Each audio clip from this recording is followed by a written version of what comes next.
Well, to discuss this, I'm joined now here in Istanbul by Ammar Khaf. He's the Executive Director of the Omran Center for Strategic Studies. And in Moscow, Andrey Afanasev. He's the host of Tsargrad TV. And here in the studio in Istanbul, TRT World's defense analyst Ubay Shahbandar. Gentlemen, thanks for joining us. Ammar Khaf, let me begin with you. We're seeing trouble in East Ghouta, 400,000 people trapped. That's at least 400,000. Hundreds have been killed. Tell me why it's happening. Well, I think this question needs to be asked to the regime that has been bombarding the Eastern Ghouta and using chemical weapons. Where are the Russian guarantors? Where are the Iranian supporters or guarantors of the regime? The Syrian people are the recipients of this bombardment, and so the question really is to be asked to especially the Astana, to the governments, the three countries that have put the guarantees on the implementation of the deconflicting zone in Eastern Ghouta. This is ridiculous. This is outrageous, what the people of Ghouta have been receiving when they have complied with the cessation of hostilities, with the exiting of all the extremist elements, with all the requirements, but yet the regime has continued to besiege the city to stop the food and medicine from coming in, and lately using chemical weapons in a great, push against the United States and the other governments that have stopped against or have voiced their opposition to using chemical weapons. Right. So the question here goes back to the guarantors of this peace agreement. Yeah, and we're hearing from people on the ground that there are airstrikes, missile strikes, cluster bombs, chlorine gas missiles, and napalm. This is what we're hearing on the ground. We can't absolutely confirm this. Andrey, from the Russian perspective, who does Russia think, the Syrian regime, and the Russians are involved as well, who does Russia think they are bombing and besieging right now? Who do they think they're fighting? First of all, I would like to point out that the source of the information mentioned by my colleague and by you, my colleagues in Istanbul, is based mainly on the reports of the so-called Syrian Observatory for the Human Rights. And it's a UK-based NGO formed out of one person, and it has been consequently reporting on Syrian crisis, and mainly the information that this NGO reporting is so-called fake news. I can tell you that it reports also about the Afrin and the situation there, and this NGO says that Turkey is committing crimes there. So hold on for a second. I wouldn't trust now the I see where you're going. in general. So we're getting from the Damascus Media Center 1,138 airstrikes, 24 cluster bombs, and so on. But forget us. You don't trust us. You don't trust the Syrian Observatory for Human Rights. You want to bring up Afrin? That's fine. Let me then bring up the chair of the UN Commission of Inquiry, Paulo Pinheiro, who says, quote, "What is happening in Eastern Ghouta is not simply a humanitarian crisis because aid is denied. These sieges involve the international crimes of indiscriminate bombardment and deliberate starvation of the civilian population." Let's go to France's ambassador to the UN, Francois Delattre, called for an unhindered access for aid agencies and said, quote, "Eastern Ghouta is experiencing a Middle Ages-style siege. This is totally unacceptable." So the chair of the UN Commission of Inquiry and the French ambassador to the UN, are they also just getting, I don't know, fake information from people with no credibility? Well, do you really trust in their sources? Have they opened the sources? When you make such kind of accusations, you should give the proven information. And the proven information is that now Syria is still not a peaceful country. And by saying that, I mean, you just distribute the information that's not true. And in this case, but you are certain, that the French ambassador to the UN and the UN Commission of Inquiry chairperson, they're both wrong and they're getting the wrong information. You're absolutely certain that they're not getting the right information because Imran, conveniently it criticizes your side.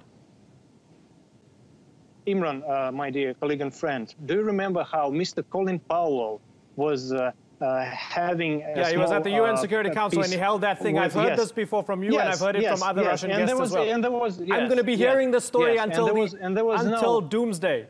I'm going to be hearing the story until the end of days. Anytime I ask a tough question, I get, didn't you hear about Colin Powell when he held up that thing at the UN Security Council? It's stale, we need to move on. I'm asking you very sincerely. I have a lot of... The man from the UN Commission of Inquiry and the yes. French ambassador, are you convinced that their information is fake? And conveniently, you believe it's fake because it criticizes your side in this debate? Absolutely not. I just tell you that I'm not sure that this information is verified. And Mr. Ambassador has opened his sources and has given the proof to his words. And also, I would like to say that I'm pretty surprised that the position of Turkey, that have been our allies in this conflict and has been really helpful in solving the problem with ISIS and other terrorist groups, is somehow, you're not representing the Turkish government, of course, no, I'm not. But I'm really surprised to hear this position from Turkish media. I'm not the Turkish ambassador to Russia, and you're not the Russian ambassador to Turkey. We're not having a diplomatic meeting here. Definitely I'm not. asking tough questions about what's happening in Eastern Ghouta, and you're defending a position, right? I'm not defending Turkey, I'm not representing Turkey, and I don't expect you to be representing Russia, Imran, even though your views represent the Russian official official view. I want to bring in Obey Shabander. Obey, where are we? Hold on a second, Andrey, because we've got another guest here. Obey, where are we right now in the situation in Eastern Ghouta? Because we hear that things are dying down generally, but then we see this horrendous humanitarian crisis. Whoever you blame, it's a terrible situation. People are being besieged in Eastern Ghouta, and they're being bombarded in Eastern Ghouta. How bad is it, and why did it get to this point? Well, Imran, Eastern Ghouta is supposed to be one of the areas of the so-called de-escalation zone, but if you look at the numbers, it is absolutely staggering in terms of the suffering. According to independent medical aid organizations and the United Nations High Commission for Human Rights, around 400,000 civilians are in a besieged area in Eastern Ghouta. Around 100,000 of those civilians are children. Desperate medical aid cannot make it into this besieged area. This area is about 10 miles away from the city center of Damascus. Food is extremely scarce or extremely expensive. People in that area are extremely desperate. And if you look at the numbers that the UN has reported, in just a one-week period in early February, around 300 civilians were injured or killed by airstrikes. And according to the UN report, most of those have been by Assad regime airstrikes and forces allied to the Assad regime, which, of course, as we know, most of the airspace in Syria allied with the Assad regime does belong to the Russian Air Force. So the medical situation and the humanitarian situation that borders on starvation in Ghouta has been as bad as it's ever been since the beginning of the conflict. Right. Okay, and going back to the beginning, Ammar, might it be plausible that Andrey has a point, and maybe, even though civilians are being killed and being besieged, maybe there are some terribly unpalatable characters within Eastern Ghouta who might be members of extremist groups, and that's why the Syrian regime and the Russians are trying to knock them out, and in the process, they don't care about civilian casualties. Might that be plausible? Well, allow me to agree a little bit with my Russian colleague that perhaps the Syrian Observatory has exaggerated many stories on the Syrian conflict. However, the local council of Duma, that has no relationship with any armed groups, including the ones in Ghouta, have been bombarded, have been targeted. Other local councils in Eastern Ghouta have been targeted. Blood has one color. Its blood is red. And that doesn't lie. That doesn't create any fake news. Now, if there are elements that are to be targeted, target them. Do not target the areas that are absolutely free of those extremist elements. Killing children, getting almost 57,000 school children out of their schools in the last few days, targeting them with chemical weapons is unacceptable, regardless of whether the news was narrated by the Syrian Observatory or other fake news. At the end of the day, you have lives, you have humans that need to breathe and need to live and have the right to be protected, regardless of who the parties are, regardless of what Russia thinks of the other partners. This is a human right, a basic human right to live and to breathe fresh air and to go to school and to eat and to have medicine. Those are basic elements that need to be respected and honored. And so if Russia thinks there are 100 Nusra front still situated in areas within the Eastern Ghouta, there are definitely ways of doing that. There are definitely ways of exterminating, of eliminating those elements.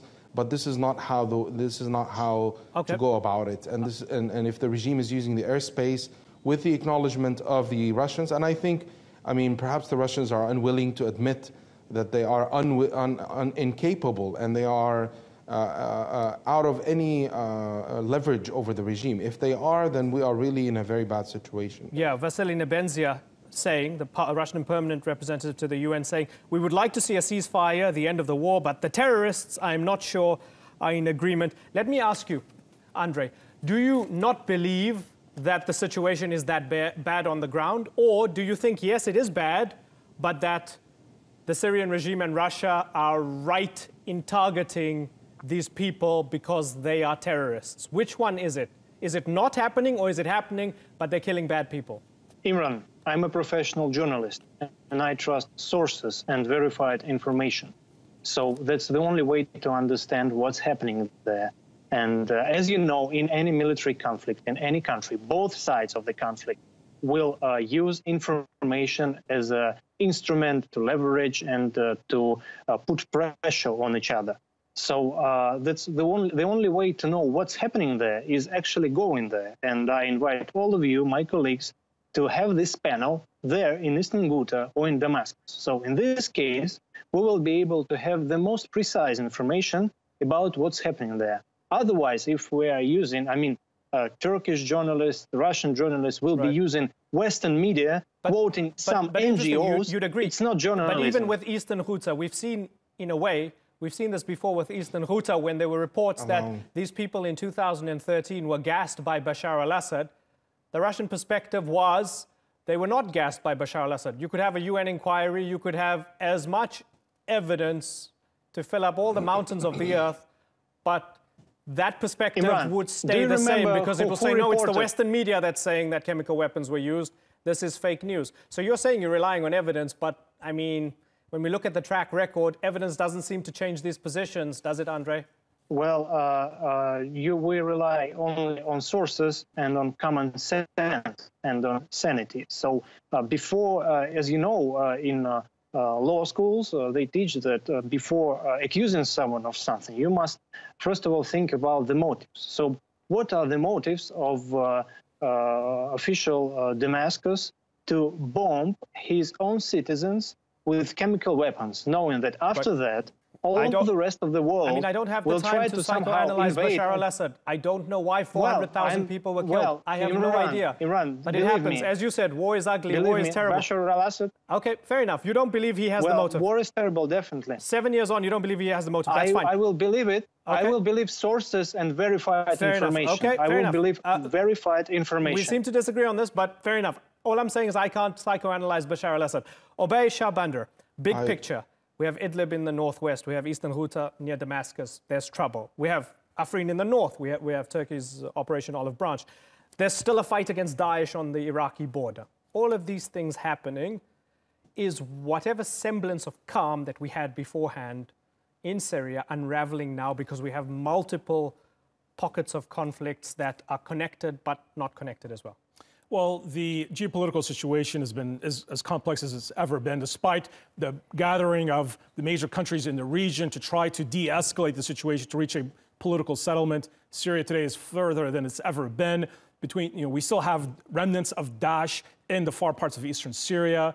The humanitarian situation in major parts of Syria is still as bad as it's ever been, with hospitals being destroyed, with food being scarce. We still have plans by the major powers, but Turkey, Iran, Russia, and the U.S. to push for continued peace talks hosted by the UN in Geneva. But of course, as you know, those haven't really gone anywhere. The Sochi talks didn't really conclude in anything meaningful. So it seems that this conflict is being just litigated on the battlefield, and as always, it's the civilians and those that are most vulnerable to war that are being impacted. Yeah, and talks set to be hosted in Istanbul as well, as a continuation of the Sochi peace process and the peace talks happening here. Possibly in March, we'll get confirmation of that. Turkey, Russia, and Iran will be at the table. Ladies and gentlemen, it's been a pleasure talking to all of you. Andrey, I appreciate you taking the time to come on the program. Thanks so much. You were a good sport. Obey Shahbander and Ammar. You're welcome. Thanks again for joining us on the Newsmakers.